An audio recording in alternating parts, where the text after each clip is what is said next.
আসসালামু আলাইকুম। ইউনিক রান্নাঘর কিচেনে আপনাকে আরও একবার স্বাগত জানাচ্ছি। আমি মোহাম্মদ আব্দুস সামাদ। আজকে আমার ভীষণ একটি পছন্দের এবং রাজকীয় স্বাদের পায়েস রান্না নিয়ে উপস্থিত হয়েছি। তো এটা শুধু আমার নয়, এটা অনেকেরই পছন্দের একটি খাবার। তো চলুন আমরা খুব সহজ এবং রাজকীয় স্বাদে এই পায়েস রান্নার পুরো প্রসেস প্রণালীটি দেখে নেই। আশা করি আপনাদের কাছে ভালো লাগবে। তো এই রান্নাটি করার জন্য আমরা এখানে গরুর দুধ এবং পাউডার দুধ ব্যবহার করব।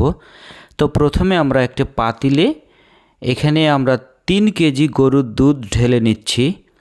এ পর্যায়ে আমরা চুলার হিট মিডিয়াম লো ফ্লেমে রেখে দুধগুলোকে জাল করতে থাকব। দুধ একটি হাতলের সাহায্যে আমরা এখানে অনবরত নাড়তে থাকব।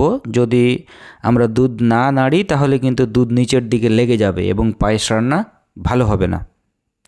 তো আপনারা কিন্তু জানেন যে আমরা এখানে 3 কেজি দুধ নিয়েছিলাম। এই দুধগুলোকে আমরা জাল করতে করতে এর কনসিস্টেন্সি বা এর ঘনত্ব আমরা এমন একটা পর্যায়ে নিয়ে যাব যে দুধের পরিমাণ আমার প্রায় 2 কেজির মতো থাকবে। দুধগুলোকে আমি বেশ কয়েকবার বয়েল করে দুধের পরিমাণটা আমি কমিয়ে নিয়েছি এবং দেখতেই পাচ্ছেন আপনারা আমার দুধের কালারটা প্রায় লালচে হয়ে এসেছে।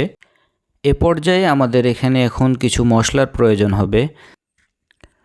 আমরা দুটো ছোট সাইজের এখানে দারুচিনি ব্যবহার করছি, আর কয়েকটি সাদা এলাচ, এর সাথে একটি তেজপাতা 2 ভাগ করে দিয়ে দিলাম। এরপরে আমরা এখানে কয়েকটি লবঙ্গ যোগ করে দিচ্ছি। এখন এই মশলাগুলোকে দুধের সাথে খুব ভালোভাবে মেশাতে হবে এবং দুধের সাথে মশলাগুলোকে বেশ কয়েকবার বলক দিয়ে নিতে হবে। দেখতে পাচ্ছেন এখানে দুধে অনেক সুন্দর বলক চলে এসেছে।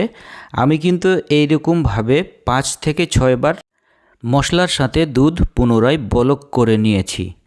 এখন আমরা এর সাথে আগে থেকে ধুয়ে রাখা 2 মুঠো চিনি গুঁড়ো চাউল যোগ করে দিলাম।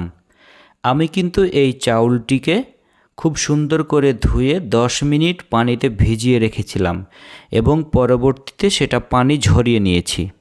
এই পর্যায়ে চাউল এবং দুধ খুব ভালোভাবে মেশাতে হবে। এখানে আমরা যে গুঁড়ো দুধ ব্যবহার করব সেটা মেজারমেন্ট কাপের হাফ কাপ পরিমাণের দুধ আমি খুবই অল্প পরিমাণ পানির সাথে গুলিয়ে রাখব, যেন পরবর্তীতে সেটা আমি ব্যবহার করতে পারি। পায়েস রান্নার ক্ষেত্রে আপনারা একটা বিষয় মাথায় রাখবেন যে এটা কিন্তু কোনো সময় নাড়া বন্ধ করা যাবে না। যদি নাড়া বন্ধ করেন তাহলে নিচে লেগে যাবে। তাই আমরা এটা নাড়া বন্ধ না করে অনবরতই নাড়তে থাকব। এখন আমরা কিছুক্ষণ পূর্বে যে গুঁড়ো দুধ গুলিয়ে রেখেছিলাম সেটা এর সাথে দিয়ে দিলাম। দুধগুলোকে খুব ভালোভাবে মিশিয়ে দেওয়ার জন্য আবারও আমরা খুব ভালোভাবে নেড়ে দিচ্ছি এবং অপেক্ষা করছি 2 থেকে 3 মিনিট। 2 থেকে 3 মিনিট পরে দেখতে পাচ্ছেন এখানে খুব সুন্দরভাবে বলক এসে গিয়েছে এবং পায়েস প্রায় সিদ্ধ হয়ে গিয়েছে।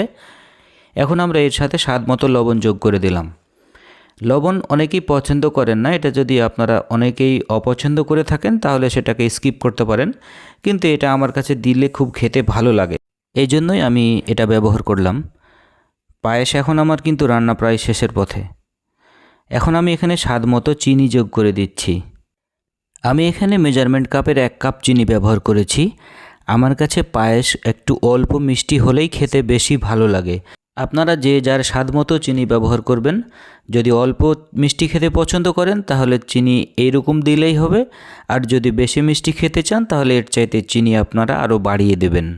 চিনি দেওয়ার পরে পায়েসের সাথে চিনিটাকে খুব ভালো করে মেশাতে হবে এবং 5 থেকে 7 মিনিট জাল করে নিতে হবে, যেন চিনি খুব সুন্দর করে পায়েসের সঙ্গে মিশে যায়। এটা 5 থেকে 7 মিনিট জাল করে নেওয়ার পরে দেখতেই পাচ্ছেন এটা কত সুন্দর এবং ইয়াম্মি দেখাচ্ছে। পায়েস রান্না আমাদের পুরোপুরি শেষ হয়ে গিয়েছে। এখন এটাকে আমরা পরিবেশন করার জন্য ঠান্ডা করে নেব। আপনারা এটা চাইলে ফ্রিজে রেখেও ঠান্ডা করতে পারেন, কেননা পায়েস গরম গরম অত খেতে ভালো লাগে না। পায়েস ঠান্ডা হলে খেতে অনেক ভালো লাগে। এতক্ষণ আমাদের সঙ্গে থেকে ধৈর্য সহকারে ভিডিওটি দেখার জন্য আপনাদেরকে অসংখ্য ধন্যবাদ। ভালো থাকবেন, সুস্থ থাকবেন এই কামনা করি। আসসালামু আলাইকুম ওয়া রাহমাতুল্লাহ।